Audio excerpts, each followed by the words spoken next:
Tu te poses pas la question de laisser quelque chose sur la table. Je me suis rendu compte que je m'étais habitué en France à faire attention, mais je le conscientisais pas, je l'avais pas en tête. Et là, je me dis, mais en fait, j'ai plein de réflexes que... Le problème, moi, c'est quand je repars en France, parce que j'ai du mal à refaire. J'ai envie de reprendre les réflexes. Bah oui, il faut faire attention. Et il me dit, mais quel crédit Est-ce qu'on s'est déjà vu? Il dit ça au banquier. Et le banquier dit non, jamais. Alors, qu'est-ce que j'ai signé? C'est possible, en fait, tu lui donnes tous les documents et en fait, c'était son agent ou son conseiller qui signait à sa place. Quoi.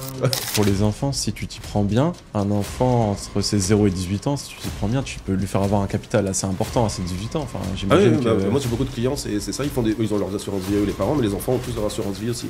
Les parents mettent tous les mois dessus.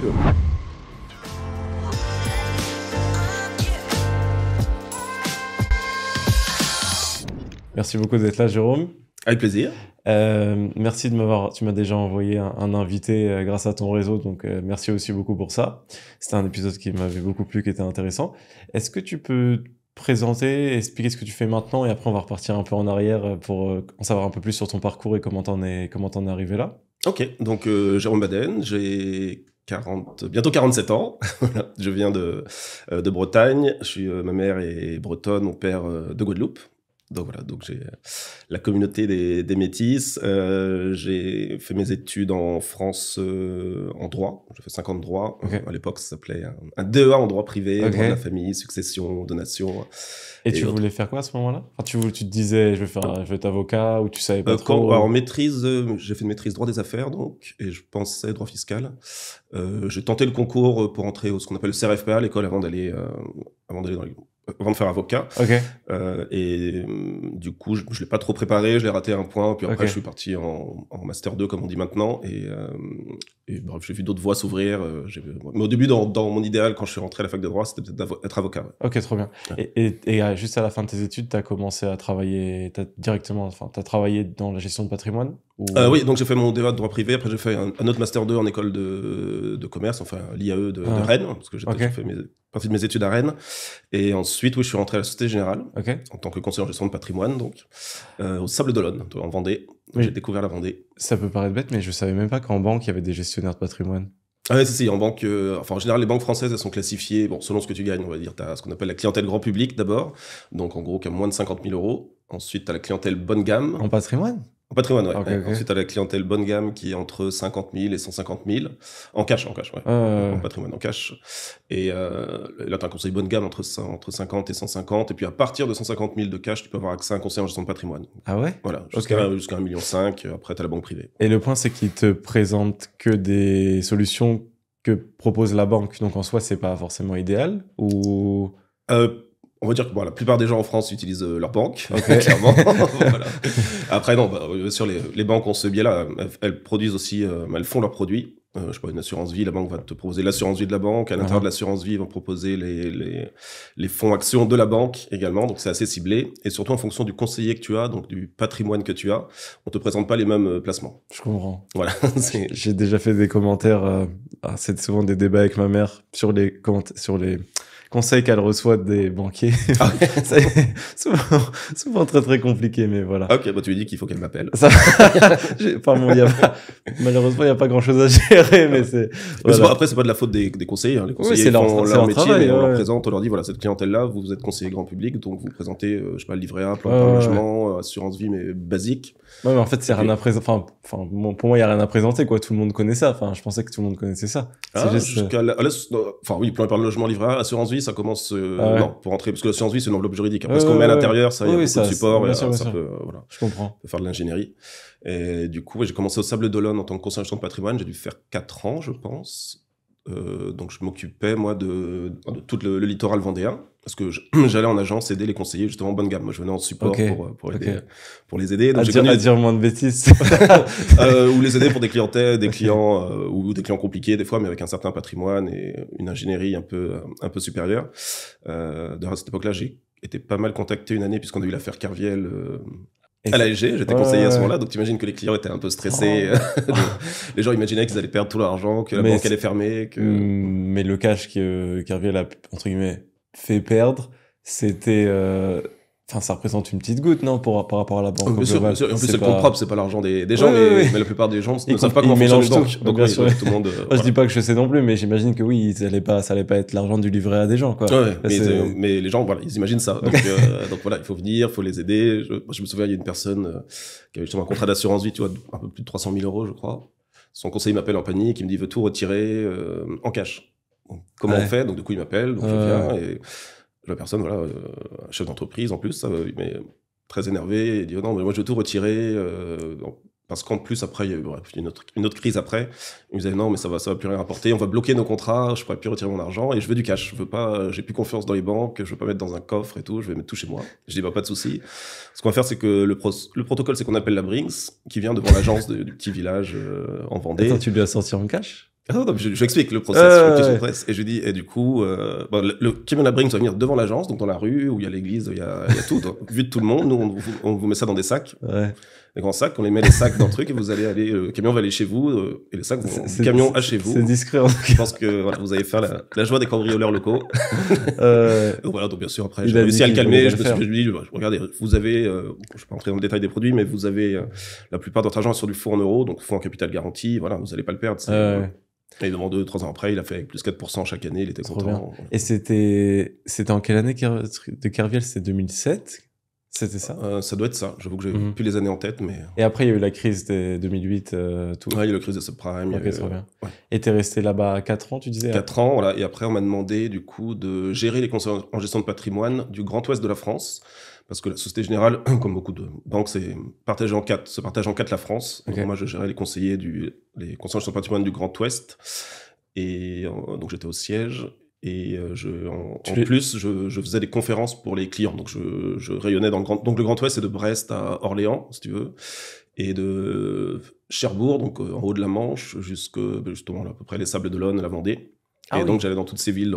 Il y a beaucoup d'agences Société Générale, mais j'allais faire des conférences pour les clients sur comment investir sur les marchés actions. Donc, pendant la crise subprime, je faisais des conférences devant les gens sur comment investir dans les marchés actions. Donc, c'était sport, parce que les marchés étaient en berne. Mais bon, du coup, c'était intéressant parce qu'il y avait beaucoup de discussions et beaucoup d'éducation. Je leur disais, justement, allez-y, c'est maintenant qu'il faut y aller. C'est les soldes. Ils doivent être contents. C'est les soldes, c'est exactement le terme. Mais...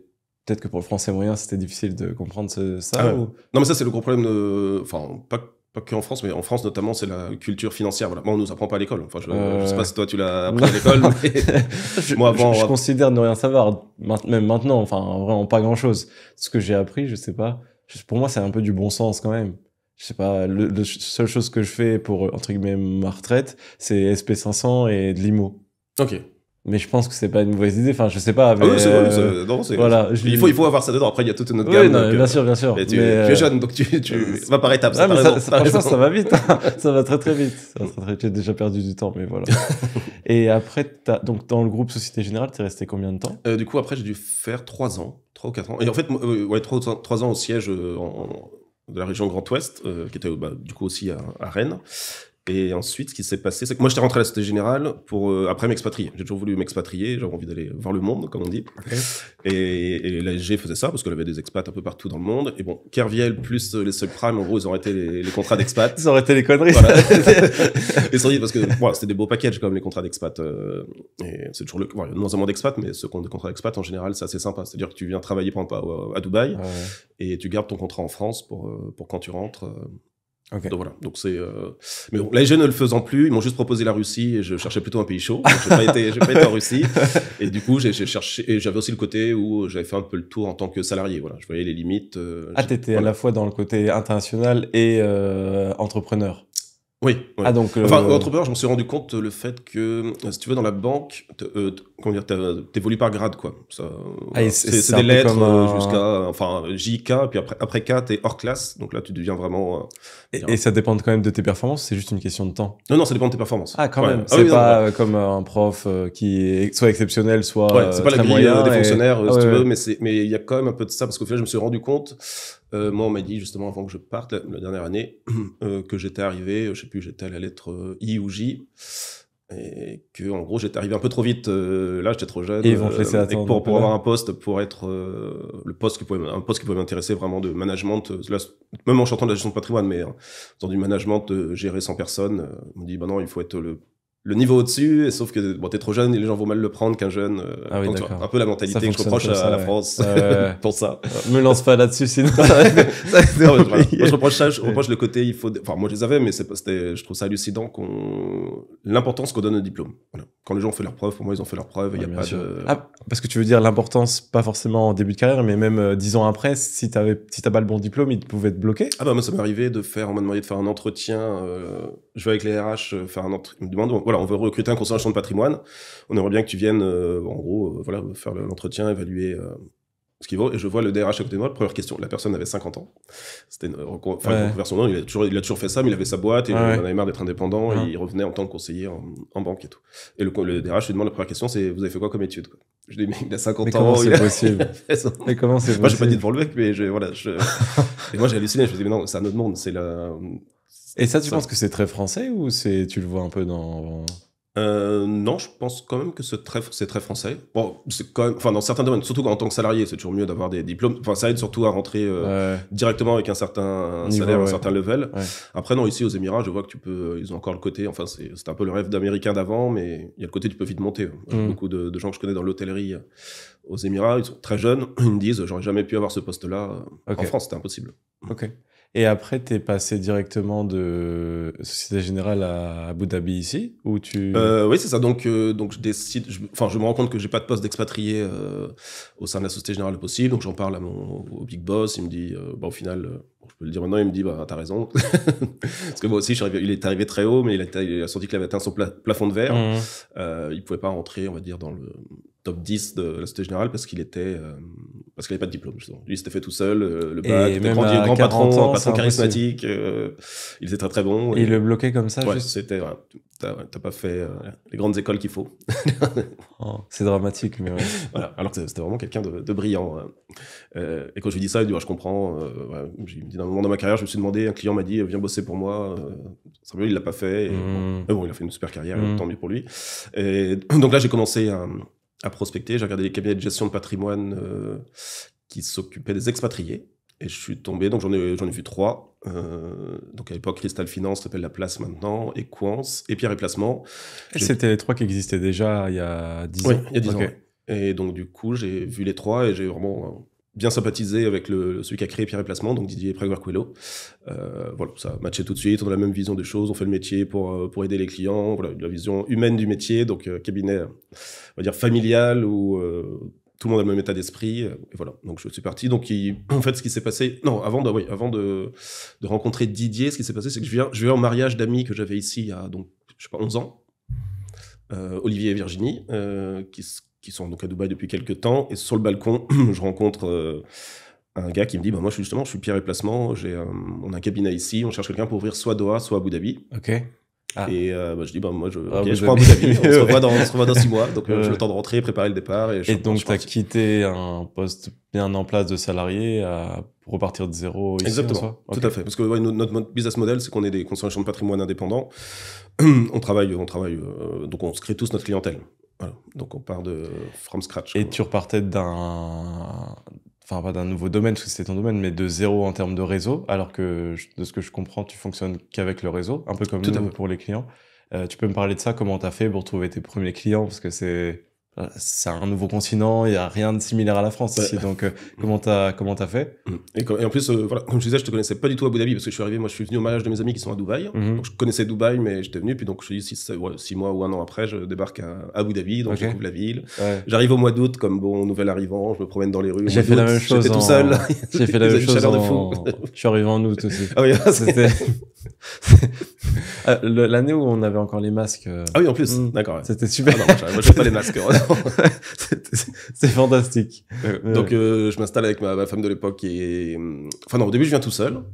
Donc, je découvre la ville, je m'inscris à la CCI, Chambre de commerce et industrie, et à l'UFE. UFE Abu Dhabi. C'est l'Union des Français de l'étranger. Exactement, Union des Français de l'étranger. Et c'est là que je rencontre les premiers Français. Mais là, en mode, je fais des events, on discute, on me demande ce que je fais, j'explique. Et voilà, progressivement, je fais des rendez-vous. Ça met un peu de temps, c'est pas évident. Mais moi, j'avais pris un crédit en France, du coup, pour tenir la première année. Voilà, comme tu as dit, avec les 30 000 euros, ça devrait Ah bah, Bon, après, il faut que ça rapporte, mais faut que ça parce que maintenant, enfin, je sais pas si c'est les prix de maintenant, mais 30 000 € maintenant pour vivre aux Émirats, tu vas pas tenir très longtemps. Ah oui, non, faut pouvoir payer le loyer, ça dépend, voilà, ça dépend comment tu vis. Exactement. Il y en a, c'est réglé dans la semaine. Il y en a qui peuvent finir peut-être une petite année là-dessus, mais voilà. Ouais. Non, mais je disais, voilà, faut dire 6 mois pour avoir les premiers revenus qui tombent. Parce que tu peux pas rencontrer, enfin, je pense que les process, entre guillemets, de vente sont longs.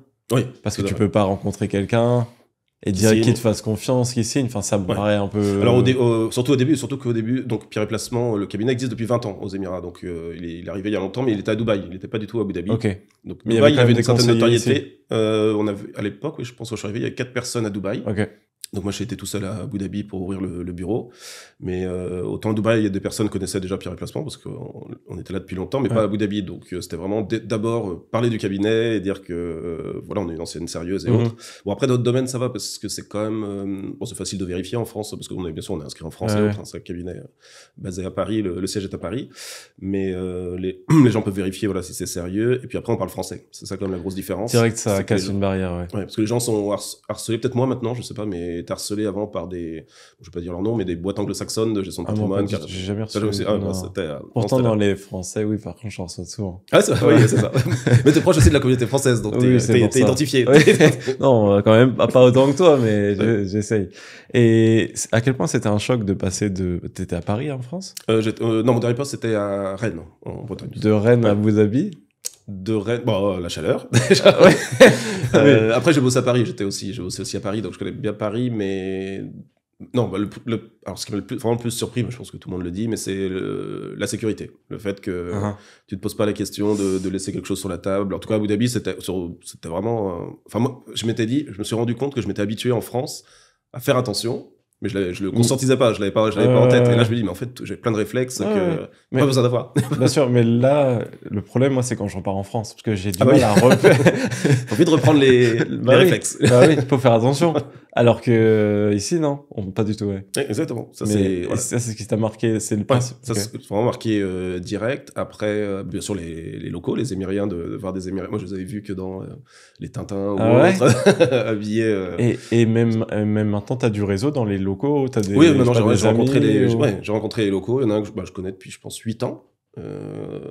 Très sympa, donc c'est bien, grâce à lui, j'ai la vision aussi des Émiriens ici. Et proportionnellement, il y a plus de locaux, enfin d'Émiratis à Abu Dhabi qu'à Dubaï?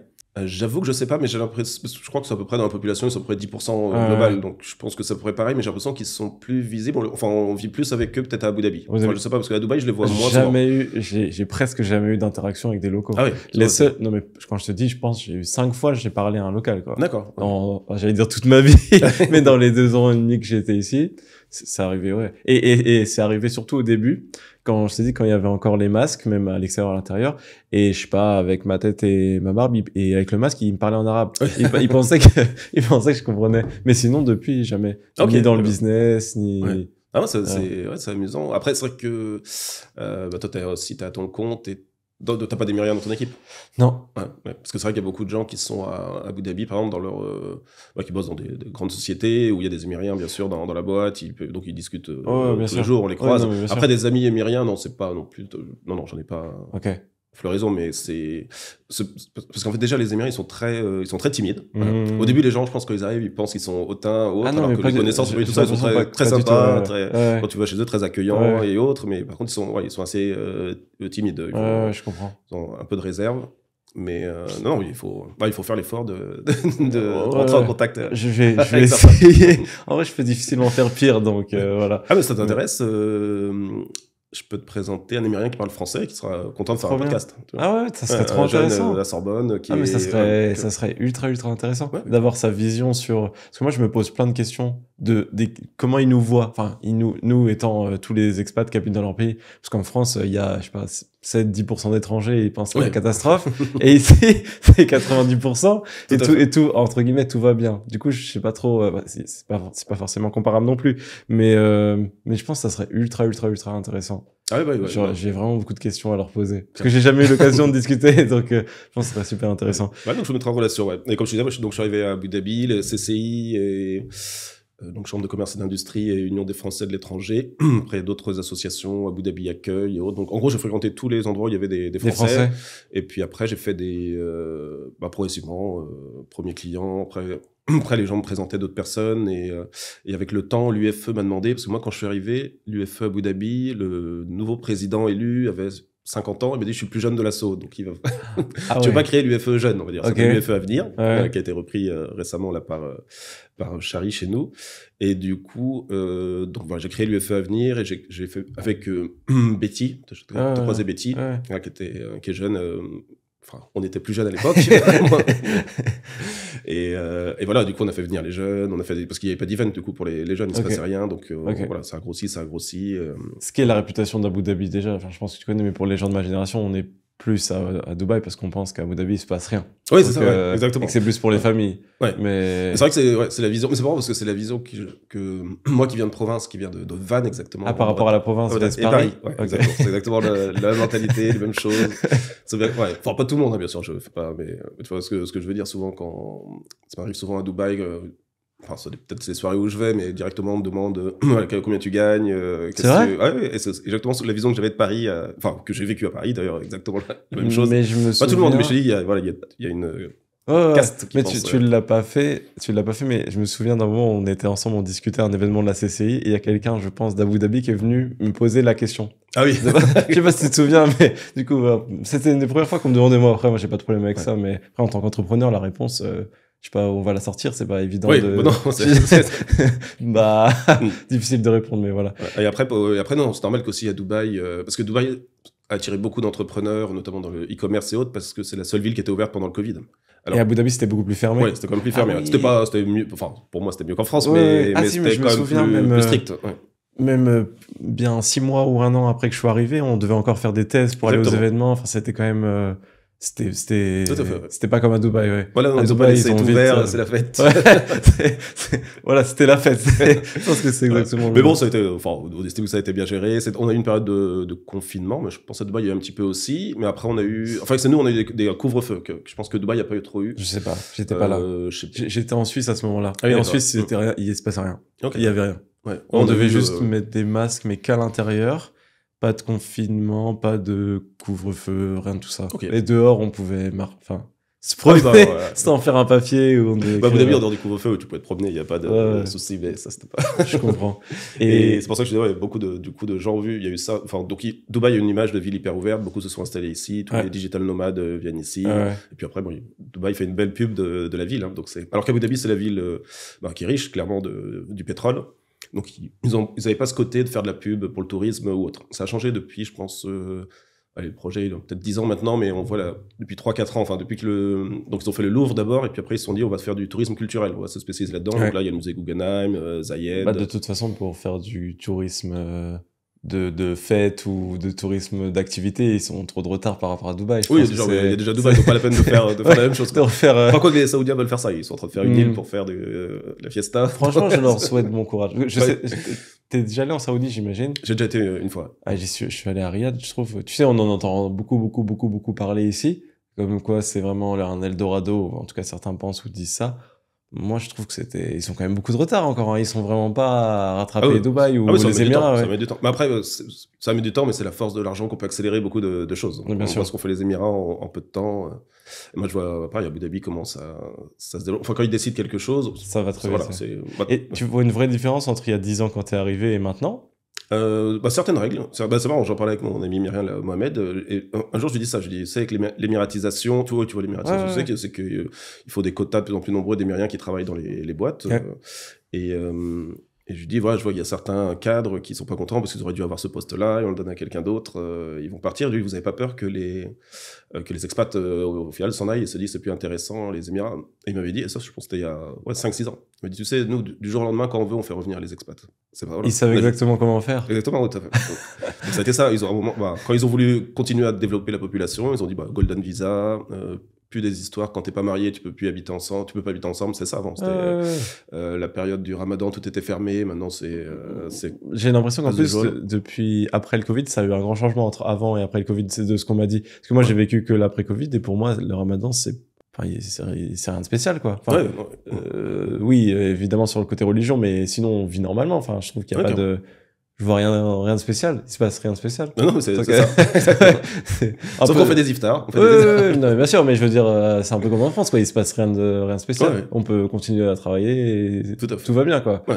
Non, mais c'est vrai que les gens ont cette vision-là. Et donc, Mohamed me disait ça. Il me disait, nous, on a une capacité de réaction assez rapide et on le voit. Moi, à l'époque, il n'y a pas beaucoup d'endroits où tu pouvais acheter en étant expat. De l'alcool? Non, pas d'alcool. Acheter des maisons. Ok. C'était très. Maintenant, ils ont pratiquement. Enfin, ils ouvrent tout progressivement. Voilà, il y a beaucoup de projets. Et surtout, voilà, ils ont une vision vraiment. Enfin, il y avait vision 2030, maintenant 2050. C'est sur du long terme. Ils savent où ils vont. Donc, trop bien. Ça serait appréciable. Une autre question que je voulais te poser, c'est, on parlait du réseau. Comment tu, entre guillemets, obtiens tes clients? Comment tu signes tes clients? C'est vraiment maintenant que de la recommandation et du réseau? Est-ce que tu mets en place des actions? Tu peux parler un petit peu de ça? Alors, ouais, moi, clairement, non, moi, c'est que des recos, que des recommandations et que du réseau. Après, vu qu'on a une équipe, parce qu'on est 6 aux Émirats, on est 3 à Abu Dhabi et 3 à Dubaï. Moi, je gère la zone GCC. Donc, je sais pas si j'ai précisé. Donc, je suis maintenant un des associés de Pierre et Placement. On est 5 associés dans le monde de Pierre et Placement Monde. Et donc, moi, je gère cette partie du monde, comme on dit. Et du coup, on est 6. Et en fait, c'est plus pour les nouveaux arrivants. C'est la même chose. Nous, on aide les nouveaux arrivants. On met en place comme tu dis, des campagnes du marketing et autres mais ça sert, à mon sens, plus aux nouveaux qui arrivent. Nous, les anciens, on a de la chance, on a de la reco. Tant qu'on travaille bien, c'est reconnu. Ça. Ouais, c'est ça. Ouais, on fonctionne aussi. Enfin, en tout cas, pendant 2 ans, on a fonctionné que avec la reco aussi. Okay. Uniquement ça, on n'a jamais prospecté. Et là, on commence depuis janvier. Et en fait, je savais pas quoi faire. Enfin, je savais pas comment faire. Parce que vu quand on fonctionne à la reco, c'est entre guillemets tellement facile. C'est vrai. On n'a rien à faire. Enfin, tu vois un prospect qui arrive, t'as même pas besoin de vendre. En fait, c'est juste une sorte d'explication et il y a rien à pousser. En fait, ils sont déjà à la plupart du temps prêts. Donc c'est ça. T'as pas besoin de vendre ta marque, de vendre ta boîte, de dire ce que tu fais. Les gens te connaissent déjà. Ça fait gagner du temps et c'est beaucoup plus simple. Ouais. Exactement. Et tu sais, je sais pas si tu peux dire ça, mais en termes de part de marché, vous êtes bien positionné. Tu penses que vous pouvez encore beaucoup croître ou... Ah oui, enfin, on est bien positionné. En tout cas, alors moi, je parle des Émirats, mais on est aussi sur la zone Asie, avec Hong Kong et Singapour. Okay. Et comme je disais, donc le siège à Paris, et aussi on a des personnes en Amérique du Sud. Mais Amérique du Nord, vous avez pas? Non, parce que c'est compliqué de placer de l'argent avec ce qu'on appelle les US personnes, que tu sois américain ou que tu vives aux US. Voilà, on doit signer le document. Exactement, le document, c'est pas le FATCA. Même quand on fait quand on ouvre des comptes à peu près n'importe où, ils nous passent c'est compliqué parce que quand t'es résident américain, tu dois déclarer tes revenus mondiaux, donc de partout. Et ce qui s'est passé, c'est, pareil, je saurais pas te dire les années, mais quelques années, c'est des banques suisses se sont fait rattraper, des banques françaises aussi d'ailleurs, qui ont fait des placements à des Américains, et les Américains l'ont pas déclaré. Donc les US ont dit... Du coup, les banques sont complices de fraude fiscale, alors que la banque n'était pas au courant, donc ils ont mis des grosses amendes aux banques. Elles sont obligées de payer, sinon les Américains disent si vous payez pas, vous n'avez plus accès au dollar, donc débrouillez-vous. Et c'est un et depuis, en gros, tout le monde a mis le holà sur les gens aux US, c'est trop risqué. Ok, et tu parlais de la région, vous êtes actif dans quel pays? Que UAE ou t'es... Non, essentiellement UAE, oui, tout à fait. Okay. On a des clients au Qatar et en Arabie Saoudite, mais l'idée étant de développer... Enfin, moi, je devais le développer, mais après le Covid est arrivé, donc là, c'était compliqué, parce que nous, l'idéal, c'est de mettre quelqu'un sur place. Parce que nous, on va être proche des clients. Voilà, on pourrait en faire des missions, mais c'est jamais la même chose que d'être vraiment dans la communauté et que les gens peuvent te contacter quand ils veulent. Je comprends. Et en Saoudi, tu penses qu'il y a un gros potentiel pour vous? C'est encore très tôt ou...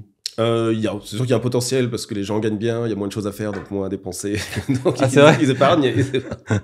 mais pareil, ça va être une problématique que l'Arabie Saoudite, en tout cas pour ce qui est de la France et du Luxembourg, je pense aussi, c'est pas sur la meilleure liste. On va dire. Donc il y a des établissements qui ne voudront pas travailler avec des gens vivant en Arabie Saoudite. Ah ouais? Ouais. Par exemple, pour avoir des crédits, ça va être très très compliqué. Déjà que c'est compliqué pour les expats en général, mais là, l'Arabie Saoudite, c'est pratique. Et il y a une énorme différence entre Émirats Arabes Unis et Arabie Saoudite sur l'image française. Ouais.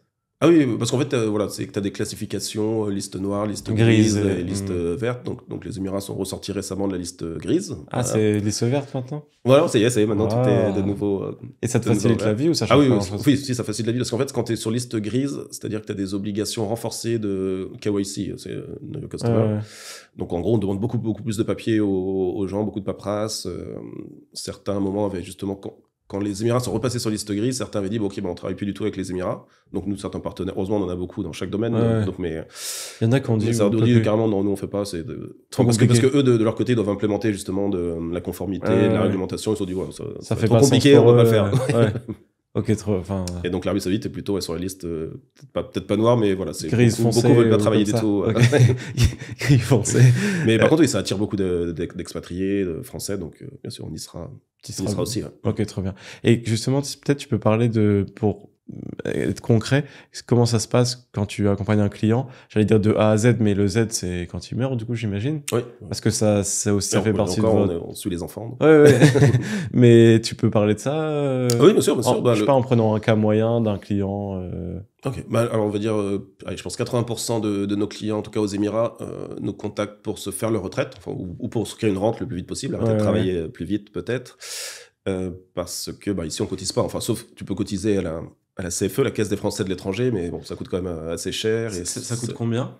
Enfin, c'est une part de ton salaire? Enfin, c'est une part de tes revenus? C'est toi qui payes, tu payes, mais en gros, on va dire, je pense qu'on est pas de 1 000 € par mois, quoi. 1 000 € par mois pour rester dans le système français, donc continuer tes trimestres et autres. Mais il se base sur quoi comme revenu, du coup, pour calculer ton trimestre? Non, c'est un trimestre. Vu que tu le payes, c'est un trimestre. Enfin, j'ai pas le calcul exact, mais vu que tu le payes, c'est le calcul. Voilà, c'est pas par rapport à ton salaire, c'est pas le même système. Mais du coup, voilà, sur la même chose, tu sais pas combien vaudra le point quand tu partiras à la retraite. Ta génération a oublié ce concept. C'est pour ça que je me pose pas ces questions. Exactement. Déjà, ma génération, c'est pareil. Je vais te dire, nous, ça fait longtemps. Et je pense que c'est un problème d'ailleurs en France. Moi, j'essaie de le dire à mes clients en France, plus jeunes.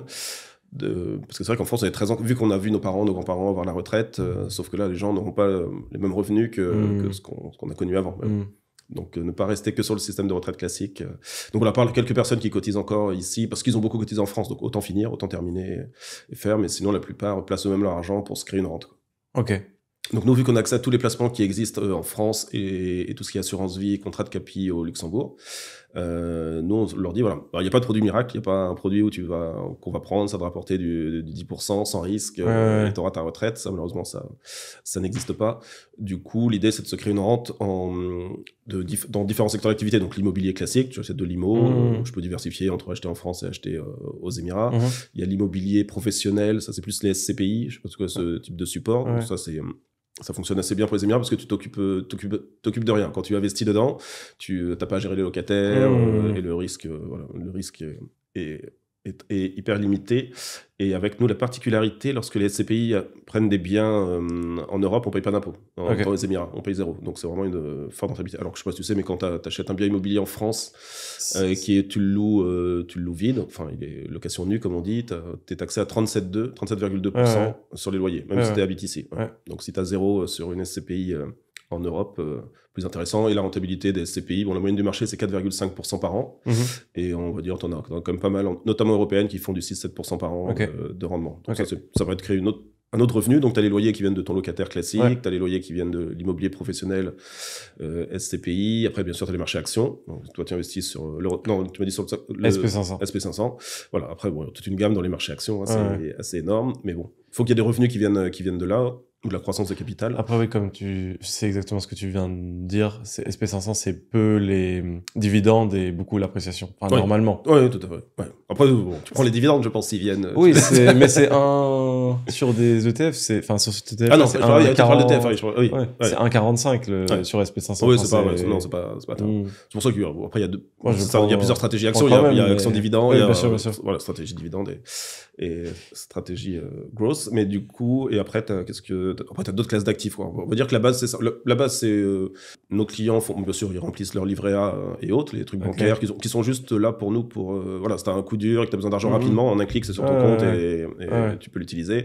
Mais après, dès que tu veux de la renta, en général, pour tout ce que tu veux rester liquide, tu vas sur les assurances vie, en France ou au Luxembourg. Et les assurances vie, tu peux mettre dessus, retirer, voilà, t'as pas de contrainte, sauf que ça met un mois en général pour reprendre des fonds. Donc, faut pas qu'il y ait une urgence, il faut que tu aies un un fonds quand même d'urgence, ouais. Ouais, exactement. C'est pour ça les livrets, ça va, ça, les livrets. Ok.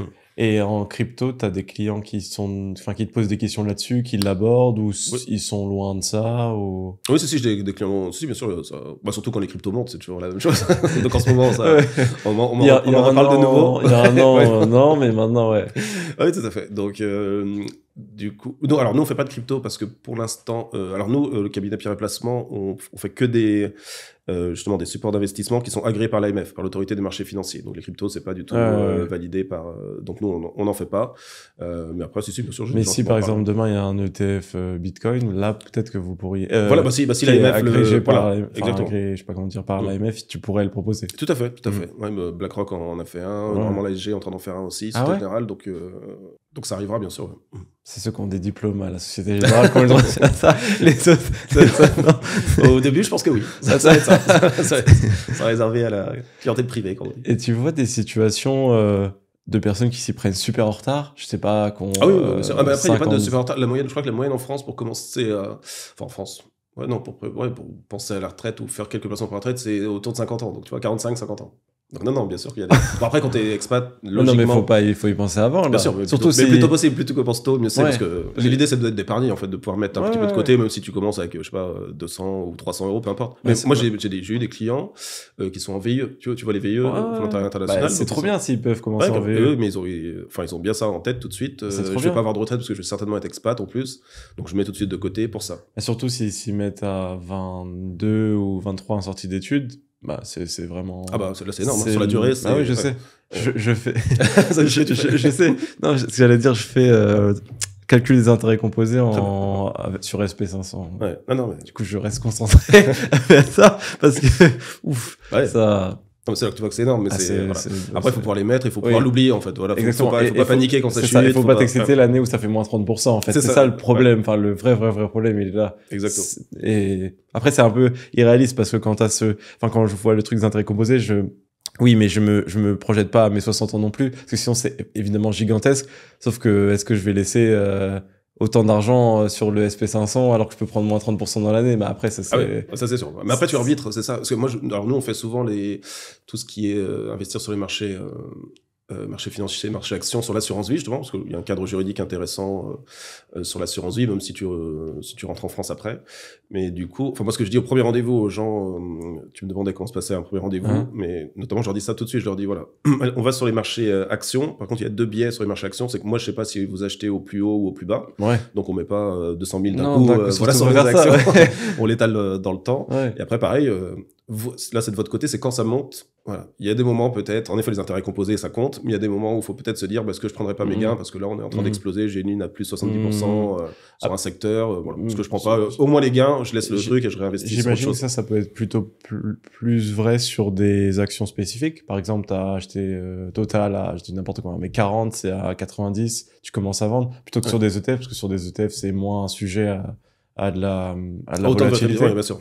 Ou alors c'est sur des fonds actions où il y a donc un fonds où il y a plusieurs actions à l'intérieur et qui est sur je sais pas, une thématique genre l'or par exemple, et l'or explose d'un coup et voilà, là autant prendre tes gains parce que tu sais que ça va repartir dans l'autre sens. C'est plus proche de ce qu'on peut entendre en crypto, de prendre ses gains. Moi j'attends. Mais après voilà, ça, tous mes clients, ils ont une assurance vie pour la partie liquide et pour faire plus que les livrets où ils versent tous les mois quoi. Parce que sur les marchés, comme je dis, moi je sais pas si on est au plus haut ou au plus bas, sinon je serais milliardaire. Mais par contre, il y a des façons d'investir. Mais les milliardaires le savent pas, je pense. Ah oui, non, tout à fait. Et il y en a, tu dis, juste pardon pour finir parce que tu me demandais les supports, c'était donc je te parlais, on était au SCPI. Après t'as une deuxième phase où t'as des produits plus spécifiques qui sont, je sais pas si t'as déjà entendu, les investissements en nue propriété. Donc tu peux acheter un bien immobilier. Par exemple, tu l'achètes 60% de la valeur ou 70 et tu utilises t'en as l'utilisation 15 ans après? C'est ça, exactement. En général, c'est ceux qu'on l'usufruit, donc ceux qui l'habitent pendant 15 ans, c'est géré par des communes. En fait, c'est les villes qui logent leurs fonctionnaires ou autres. Et ils ont une obligation de remettre en état la 15e année. Et toi, tu récupères, tu fais ce que tu veux après. Et pendant ce temps-là, t'as ni de gestion locative à faire, ni d'impôt parce que t'as pas de revenus. Exactement. Et est-ce que tu payes les, comment ça s'appelle, quand t'es propriétaire, les charges foncières? Non, Dans ce temps-là, tu les payes pas. propriétaires, ils payent mais c'est rien. À part une partie des frais de syndic, mais qui c'est vraiment anecdotique, c'est vraiment rien. Et ça compense, enfin, c'est une sorte de mini levier bancaire sans pouvoir emprunter. Enfin, Voilà. Après, tu peux le faire par emprunt, là. C'est Ah ouais, encore tu mieux peux quand aussi. même. Tu peux le faire par Ah oui, emprunt. comme Et en ça, plus, c'est tes double- intérêts d'emprunt sont déductibles si t'as d'autres revenus fonciers. Mais non, tu peux le faire par emprunt. Ah, c'est Dès que tu peux intéressant. faire du levier, faut pas. Ouais. Enfin, Ouais. bien sûr, montant raisonnable, mais faut pas se priver. En termes mathématiques pures, enfin mathématiques financières. Après, il y a si pas- tu dis faire du levier avec des gens de ma génération, ils vont pas du tout comprendre ce que je viens de comprendre, mais Ouais, ils vont faire n'importe quoi. Mais je vois très bien ce que tu veux dire. Non, mais sur l'immobilier, la nue propriété, ouais. Et en fait, et surtout des périodes comme maintenant, parce que le marché de l'immobilier en France est quand même baissé. Donc si en plus tu prends, tu payes que 60% de la valeur du bien parce que tu prends de la nue pro, il y a quand même de fortes chances que dans 15 ans, le marché soit reparti. Ouais. Et en IMO, quand tu peux faire un effet de levier, de ma compréhension, et je l'ai fait très tôt, c'est qu'au pire, tu perds du temps. Et tu peux pas vraiment perdre d'argent. Au pire, tu laisseras en location plus d'années pour compenser ce que tu as pu perdre sur le prix. Ouais, je me suis dit ça. Je sais pas comment j'ai compris ça parce que personne me l'a jamais expliqué. J'essaierai de comprendre. T'es bon en mathématiques. Non, vraiment pas en plus. Je comprenais rien. Je sais pas faire une division comme ça, là. Je sais juste utiliser la calculette sur mon téléphone. et je vais sur intérêtcomposé.fr. Je sais pas quoi. Ça c'est tout ce que j'ai compris, mais c'est tout. Et donc après, sur un après, par exemple, la nue propriété, c'est un exemple. T'as tout ce qui est private equity. Moi, je fais beaucoup de private equity. Je suis un peu spécialisé sur la zone. Est-ce que t'as des private equity, tu vois? Ouais, je vois ce que c'est. Mais comment vous faites? Est-ce que tu passes via des entreprises, via des fonds ou via... Ouais, c'est ça. Tu fais pas une entreprise. C'est pas toi qui choisis une entreprise, parce que c'est un métier, je pense. Ouais, bien sûr, ça c'est un métier. Justement, alors nous, on passe par des. Ce qui s'est passé, c'est que le private equity. Donc moi, quand je l'ai connu, quand je faisais de la gestion de fortune, c'était accessible. Enfin, les meilleurs fonds du monde, on va dire les 40 meilleurs fonds du monde de private equity, bon, ils sont pratiquement tous US. Pour rentrer, c'était à moins de 25 millions, c'était compliqué de rentrer. Ah dollars. Ouais. Le ticket d'entrée, en gros, c'était fait pour les institutionnels ou les très très grosses fortunes, Monsieur Lagardère ou autre, Monsieur Arnaud, peut-être en France pour y aller, un ticket particulier. Mais, et en fait, ce qui s'est passé. Pour Bernard Arnault, 25 millions de dollars, c'est vraiment, il les a perdus par terre, il s'en fout, hein. Mais bon. Voilà. Et du coup, ce qui s'est passé, c'est qu'on a un Français, Maurice Chéniaud, qui a créé le private equity en France. Il a fait les premiers fonds dans les années 80. Il est pas tout jeune, hein, je sais pas s'il écoutera, mais il a 82 ans. Et du coup, il s'est dit, voilà, moi, ce que je veux faire, c'est démocratiser tout ça. Je te coupe, Jérôme, ma grand-mère a 79 ans et elle regarde toutes mes vidéos. Ah bah voilà. Elle me dit, le 79 ans, c'est beaucoup plus jeune que 82. J'espère qu'elle le fera encore à 82, mais tu sais ce qu'elle me dit? Il y a un podcast où on avait 17 000 vues à un moment, et elle m'envoie un message, elle me dit, est-ce que je suis parmi les 17 000? Parce que je lui dis, mais ouais, elle est née en 1945, comment elle peut comprendre le concept des vues de YouTube? Enfin, j'imagine ça doit être tout un truc. C'est vrai, c'est très compliqué, mais Et du coup, donc Maurice, il se dit, moi, je veux démocratiser cette classe d'actifs parce que je fais ça de toute ma vie et je vois les rendements que ça. C'est dommage que ce soit pas ouvert à tout le monde, quoi. Voilà. C'est plus proche de 15%. Ouais, voilà. L'idée, c'est entre 15 et 20%. Alors, leur fonds, oui, leur idée, c'est de faire 15 ou 20%, sachant que les fonds dans lesquels ils investissent, c'est les meilleurs du marché. Eux, c'est des track records de 20 à 25% par an depuis 20 ans. Tu peux y entrer avec un ticket à combien? Eux, ce qu'ils ont fait, là, c'est ça. L'idée de démocratiser, 25 millions, il n'y a pas tout le monde qui l'a, donc ils ont créé un fonds pour que les gens puissent rentrer, alors à partir de 100 000 euros. Donc c'est quand même déjà en dessous. Et surtout, là où ils ont été forts, c'est que c'est 100 000 euros, mais sur 5 ans. Donc tu peux mettre 20 000 euros par an. Faut que tu aies les 100 000 euros avant de commencer. Mais si tu veux pas bloquer ton cash, tu les investis. Ils font des appels de fonds. Mais donc là, ça donne cette classe d'actifs à beaucoup de gens. Et ça s'appelle comment? Parce que je vais arrêter SP500. C'est un fonds de private equity qui s'appelle Altaroc. Altaroc. Donc ils font des millésimes. Donc chaque année, ils sortent, comme le bon vin, chaque année, ils sortent un fonds. Et ils ont créé un système qui s'appelle RIUP, on pourra en parler en privé, mais où tu peux... Donc parce que les fonds de private equity, c'est sur 10 ans. Et au bout de 5 ans, au bout de 5 ans, ils commencent à vendre les participations qu'ils ont dans les entreprises. Donc toi, tu commences à toucher du cash.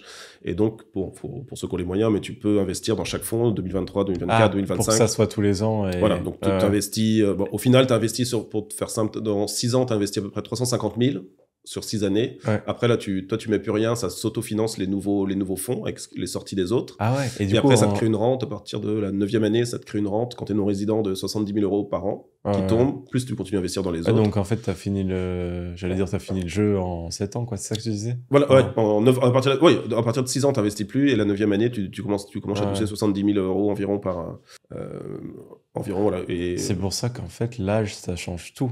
Enfin, ça rend ton travail. Quand tu peux commencer, plus tu c'est ça. Ouais. Mais ça, tu vois, c'est pas eux qui l'ont inventé, hein, c'est ce que font les family office et les fonds d'habitude, mais maintenant c'est accessible, on va dire. Que ça soit cet actif-là ou un autre performant, enfin même performant ou moins performant. Plus tu commences tôt, enfin ça change vraiment énormément de choses. Ah non, mais dans ma génération, c'est pour ça qu'on dit que le temps c'est de l'argent. C'est parce que le temps, la durée. Oui, bien sûr. C'est pas que une heure. Exactement. Il y en a qui pensent que c'est ça, mais il y a pas que ça. Ouais. Et t'as l'âge moyen de tes clients. Enfin, l'âge moyen de tes clients, le jour où ils te contactent, c'est quoi? T'en as. Ah, bonne question. Je pense si j'ai regardé il y a pas trop longtemps, je pense. Ou même moi c'est particulier parce que c'est les non-résidents. Alors les non-résidents pour le coup ils commencent plus tôt. Hein. C'est vrai que quand je disais à 45-50 c'est en France, mais l'âge moyen c'est plus l'âge moyen du coup de ma clientèle, je pense que c'est 38. Ah ok. Ouais. Ah c'est quand même jeune, enfin ça me paraît jeune. Ouais. Non ça va. Non aux Émirats les gens puisqu'ils cotisent pas, ils savent bien quand même qu'il faut. Enfin, j'en vois des fois qui ont 45 ans, quand il y a fait du tout, quand on claquait à Dubaï, qui se disent peut-être que je mets de côté maintenant. Alors qu'avec des salaires énormes, enfin, 20 000 euros par mois. Quoi. On en a parlé, je vois aussi. Donc, même dans ma génération, il y en a qui gagnent 6 chiffres par mois. Ils ont rien. Enfin, ils ont rien. Ils ont pas d'assets, ils ont rien du tout. Ouais. Mais tant que tu gagnes, en fait, c'est ça, tu te rends pas compte, quoi. C'est comme le jour de foot. C'est comme le jour de foot. Exactement. Ou le jour où, je sais pas, tu passes 2 mois à l'hôpital. Enfin, je leur souhaite pas, mais enfin. Ah, mais genre, en fait, c'est pire que ça. On en a je sais plus si tu les as rencontrés, mais on en a parlé. J'ai des amis agents de joueurs de foot ici à Dubaï, de Français. Et ils m'ont dit, les stats, c'est que 50% des joueurs pros de Ligue 1 sont ruinés à la retraite, quoi. Juste 50%. À la retraite? Exactement. Alors que tu vois, moi, c'est ce que je leur disais, mais voilà, c'est pour ça qu'il suffit juste que moi, je les rencontre, parce que pour eux, c'est hyper simple, vu combien ils gagnent. Non, mais tu peux leur créer au moins cette rente de 70 000. Bah oui, au pire du pire, tu vis avec 70 000, même si c'est infiniment moins que ce qu'ils gagnent maintenant. Bien sûr. Et encore pour des joueurs de Ligue 1 moyens, ils gagnent pas non plus, c'est tous 100 000 euros par mois. Enfin, je pense que la médiane, elle doit pas non plus être très très haute. La moyenne, grâce aux joueurs du PSG, c'est ça, ils ont tout fait sauter. Mais ouais. Mais non, c'est pour ça. En fait, c'est leur entourage souvent, et puis ils sont conseillés par un ami qui a tout investi dans un seul bien immobilier, un chalet au ski, un ami qui a dit qu'il fallait tout mettre dans SP500. Un idiot. En one shot. Un idiot comme moi. Tout sur les cryptos. Tu penses que c'est à ce niveau-là? Ah oui, non, bien sûr, c'est ça. Je dirais pas les noms des joueurs du coup que je connais, mais en fait ils sont arnaqués, ils achètent mais j'ai entendu, t'as entendu parler de l'histoire de Yohan Molo, l'ancien joueur qui a joué à Saint-Etienne. Je vois qui c'est, mais non, lui son histoire, j'ai pas entendu. Il s'était fait escroquer, il disait plus de 10 millions, on dit 15 millions, un truc comme ça. Presque tout ce qu'il avait gagné dans sa carrière, quoi. Et j'étais étonné qu'il ait gagné autant dans sa carrière, parce que c'est pas Ronaldinho non plus. Ah non, il gagne bien les joueurs, mais du coup, c'est ça, il y a un joueur, je sais plus lequel, j'aurais pu dire son nom parce qu'il l'a dit à la télé, lui. Mais en fait, il expliquait que en fait, un jour, sa carte ne fonctionne plus, sa carte bancaire, il n'arrive plus à retirer d'argent. Donc là, il regarde qui est sa banque, parce qu'il n'a jamais été dans la banque. Il a un conseiller qui fait ça. Et donc, il va voir le banquier, et il lui dit, mais comment ça se fait que ma carte ne fonctionne pas? Et il lui a dit, en fait, il n'y a plus rien. Vous n'avez pas d'argent parce que tous les crédits que vous avez faits, les biens sont nantis, et là, il y a des problèmes sur tel bien. Et il lui dit, mais quel crédit est-ce qu'on s'est déjà vu? Il dit ça au banquier. Et le banquier dit non, jamais. Alors, qu'est-ce que j'ai signé? C'est possible, et en fait, il lui donne tous les documents, et en fait, c'était son agent, son conseiller qui signait à sa place. Yohan Molo, c'est ça. Ils lui ont fait des crédits, mais j'entends ça dans tous les domaines. Que ce soit dans la musique, dans le sport, mais même pas que dans le foot. C'est tout le temps ça. C'est pour ça que l'éducation financière, je pense que c'est ultra important. Et t'as jamais pensé à, pas faire youtubeur, mais faire des vidéos de vulgarisation là-dessus? Si, j'y ai pensé. Après, je pense que maintenant, pas mal de gens le font. Je sais pas, j'en ai vu comme quelques-uns. Enfin, c'est assez ciblé, Je vois par exemple des spécialistes crypto, spécialistes actions, peut-être. C'est vrai que moi, je fais du global, peut-être que. Tu connais Finary? Ah oui, ça c'est l'appli. Ouais, mais ils ont une chaîne YouTube où ils les font pas mal. Ils analysent en direct des patrimoines. Et ils regardent, ils ont ça. En fait, ils font du soft marketing pour l'app en montrant via l'app les patrimoines de certaines personnes. Par exemple, de mémoire, ils ont dit, un médecin qui gagne 15 000 euros par mois, on va dire, et son objectif, c'est d'être à 55 ans, à arrêter de travailler. Du coup, il regarde ce qu'il doit faire, et c'est intéressant. Je t'enverrai la chaîne parce que c'est vraiment très bien fait. Carrément. Et après, pour finir sur les rendez-vous, c'est ça, c'est que, vu qu'il n'y a pas un placement miracle, et puis que tous les gens sont différents, le premier truc que je dis, c'est quel est votre objectif pour placer de l'argent? Parce que j'ai des gens qui arrivent, ils me disent, moi, j'ai 500 000, je veux placer. Et pour faire quoi? Exactement. Les gens savent pas toujours. Ou après, ils me disent, il me faut une rente pour la retraite. Genre, quel montant serait confortable pour vous? Ils savent pas du tout. Oui, mais il y en a, c'est 3 000 euros, ils vont, c'est parfait. Et il y en a, c'est 30, en fait. Exactement. Et souvent, quand je fais parce que je fais les rendez-vous pour les couples, et ils sont Ah, il y ensemble, en a monsieur, qui disent madame, ça, et... et l'autre pas. Ils sont pas du tout d'accord, en fait. Je dis, bah, ok, mettez-vous Bah, d'abord c'est la d'accord, première, ou chacun... Puis après, ah, tu c'est peux faire dingue. chacun de ton côté aussi, tu peux C'est faire dingue. ton patrimoine. Ouais. Même si t'es en couple, t'es pas obligé de C'est faire tout peut-être en ce qui est commun. recommandé d'ailleurs, je sais pas, mais... Ouais, exactement. Et est-ce que tu vois que qu'en couple, justement, ils se parlent pas d'argent entre eux? Enfin, c'est un sujet compliqué, même en... Ça peut arriver. Ah ouais? C'est de moins en moins quand même maintenant, mais Parce que si avant, tu me t'avais souvent, il y a certains couples, surtout avant, un peu moins, chez les jeunes comme, mais où il y a une seule personne en gros qui s'occupe de qui l'argent. s'occupe de l'argent, ouais. L'autre, ça l'intéresse pas. C'est plus que ça Ouais. l'intéresse pas, qui met pas les nez Ma dedans. mère, et ça a été comme ça, et ça lui a coûté très très cher. Ah ouais, Mais parce que le problème, c'est quand ça quand arrive. ça passe pas bien à un moment, ouais. Et que t'as pas mis les nez dedans pendant 25 ans, bah... Ah bah non, mais souvent, c'est- c'est comme les joueurs de foot, en fait. Ouais. C'est ton argent, tu sais pas où il était, tu sais pas... ouais. Exactement, ouais. Et puis- on puis, faisait ouais. signer, et... Après, on dit, bah si, t'as signé. Ouais, bah oui, mais Ouais, bon. c'est- Enfin, voilà. Ouais. Ouais, Non, c'est, ouais. L'idéal serait que tout le monde puisse s'intéresser, mais bon, c'est compréhensible. Ouais, tout ça. ouais. Mais moi, je demande à ChatGPT. Je lui dis... Ah oui, très bien. Tu peux, Je pense que c'est pas... Il était sûrement meilleur que lui, hein, mais j'essaie de me renseigner un peu comme ça. Ouais. Non, mais déjà, Mais- moi, si les gens déjà se renseignent sur ChatGPT, ils auront moins des infos, quoi. Et Des j'imagine bases, qu'il est un peu neutre. Enfin, c'est ce que je me dis quand je pose mes questions. Ouais. Après, ça sont un peu mathématiques, mes questions. Ça veut dire combien je dois mettre pour arriver à ça. Enfin, c'est un peu... Ouais. J'aime C'est bien. ça. Et après, ça, c'est que nous, donc, les gens nous disent, voilà, leur objectif, enfin, tu peux avoir plusieurs objectifs Ouais. de placement, et après, nous, ce qu'on fait, c'est qu'on fait, en plus, on est obligé, c'est le profil de risque. Tu sais, on pose des questions pour Ouais, savoir, ouais. parce que pareil, on n'accepte pas tous les mêmes risques Ouais, bien sur sûr. les placements. Si Et si tu les peux- gens aiment le type de placement que je fais, ils seraient peut-être stressés toute la journée. Bien sûr. Et tu peux pas vouloir le beurre et l'argent du beurre. Il faut que tu leur fasses comprendre que si t'es, j'en sais rien, si c'est A, B, C, je me souviens pas Non, comment c'est c'est. de 1 à 7, on va dire. le Oui, risque. si t'es 3 et que tu veux les résultats du 5 Sept, qui prennent ça- un moment de risque, bah, ça matche pas. Enfin, Exactement. c'est aussi con que ça, mais je pense que tu dois leur expliquer certains. Ah c'est oui, pas- non, mais, Ouais. non, mais c'est exactement ça. Mais après, il y a aussi, moi, j'ai le côté, je vais pas dire à quelqu'un, je sais que par exemple que le montage le mieux, c'est de faire ça, ouais, pour ce que la personne veut faire ou avoir à terme, Ouais. mais je vois qu'elle va être stressée, par exemple, si elle a un crédit, il y a des gens, un crédit, ça les Ouais, stresse d'avoir un ouais, crédit, ouais, donc je dis, je bon, comprends fais pas bien. de crédit, il vaut mieux que tu sois Non, mais c'est vrai. serein. Le plus important, c'est ça. Ouais, C'est exactement. pas forcément... Voilà, Ouais. que t'es plus à la fin, Ouais, d'autant ouais. que je demande S'ils ont, au lieu du 7000, s'ils ont 5 et qui sont super à l'aise, bah, autant les Exactement. envoyer sur ça. En fait, ton rôle, c'est presque de la Ouais, psychologie. c'est ça, c'est pour ça, moi, je trouve c'est- ça métier passionnant. Le côté gestion de patrimoine pur, donc de faire des stratégies globales. Moi, j'appelle ça l'art de la gestion de patrimoine. C'est vraiment, j'aime faire ça. Je construis un tableau pour la famille en général. Qu'est-ce qui se passe en termes de succession, s'il y a un Ouais. décès, qui récupère les enfants, est-ce qu'il y a des impôts, tout ça, Ouais. c'est... Mais même pour les enfants, excuse-moi si je te coupe, mais pour les enfants, si tu t'y prends bien, un enfant entre ses 0 et 18 ans, si tu t'y prends bien, tu peux lui faire avoir un capital assez important à ses 18 ans. Enfin, Ah oui, j'imagine que... moi j'ai beaucoup de clients, c'est ça, ils ont leurs assurances vie, eux, les parents, mais les enfants ont tous leur assurance vie aussi, où les parents mettent tous les mois dessus. Bon, bien sûr, 100% action au départ, puisque ils ont le temps quand même jusqu'à leurs études supérieures, mais l'idée c'est d'arriver sur pour... SP500 ou pas sur Oui, il y en a pas. Moi, dans l'assurance vie, on peut mettre des ETF, SP500, voilà, on peut mettre ce qu'on veut à l'intérieur, ou des produits structurés. Il y a beaucoup de produits structurés en ce moment qui rapportent plus qu'avant. Donc ça permet d'avoir un budget études au moment des études, parce que surtout les enfants d'expat ont tendance à faire des études à l'étranger, ça coûte un peu cher. UK ou... Australie, c'est le pire. Australie, ça Ah vaut ouais une fortune. Je savais pas. US, bien sûr, ça coûte cher Ouais. aussi. Ok, trop bien. Bah, on doit s'arrêter là. On a fini le crédit de temps. Très bien. Merci beaucoup, Jérôme. Avec Je pense que plaisir. c'était super Merci à toi pour intéressant. l'invitation. Sans problème. Merci beaucoup. À très bientôt.